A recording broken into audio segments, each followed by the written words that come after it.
BWOne here from BWOne, and yes, you saw it right, you heard correctly. Nintendo is going to start showing up on smartphones, tablets, PCs, and other gaming devices outside of their typical dedicated hardware.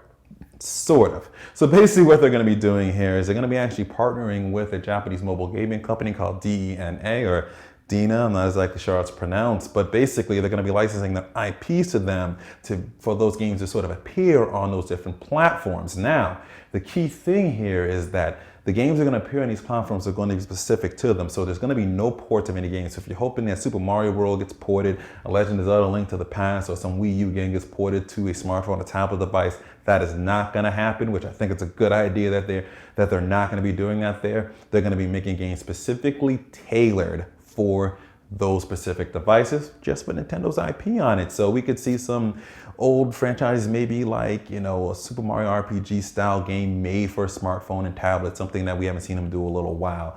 Or we could see a Legend of Zelda trading card game. I'm surprised they haven't done that yet. Maybe we'll see that on that platform as well. Or a game like Kirby's Avalanche, which was a really cool Tetris style game that was on Super Nintendo. Maybe that shows up now, tailored for the smartphone and tablet, could give Candy Crush a run for its money. Those are just a few examples. There's thousands of different possibilities. Nintendo's got a really strong first-party IP lineup, and we all know that. And using that branding could really help them. Because now I'm seeing a lot of people now saying that, oh, it's 3 years too late for them to come out with this stuff. In reality, they're 3 years and the right point in the mobile gaming industry to kind of get into this. Mobile gaming is a lot different from dedicated hardware and full system platform gaming. 3 years ago, there was a lot of validity. You could get a game that could have come out now, be a hit, and you'll never see the next game again, would probably not come out, or probably wouldn't be as good, or the developer wouldn't make any money off the game or something like that, and even though it would be a big hit. And we're seeing that kind of mature a little bit more, where Nintendo could kind of come into this game and probably maybe even dominate or really change mobile gaming to where maybe it needs to go, to where we're getting those really good titles coming out of it. This kind of to kind of relate where Nintendo's coming in with this a little bit.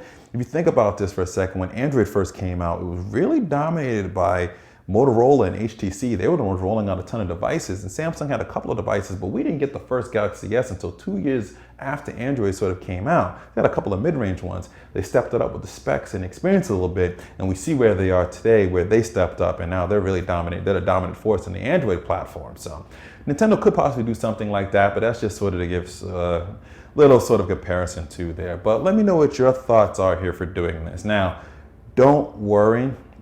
Nintendo's not necessarily going away from the hardware game. I'm going to talk about that next in my next video here, but let me know what games you want to see on this platform sort of come out here. What you want to see, what IPs you want to see, what style of games you want to see here. Share your thoughts below. Let me know what you think. Also, be sure to subscribe to our YouTube page. Give the video a thumbs up if you really liked it. And always remember to live your tech world in high definition. Thanks for watching.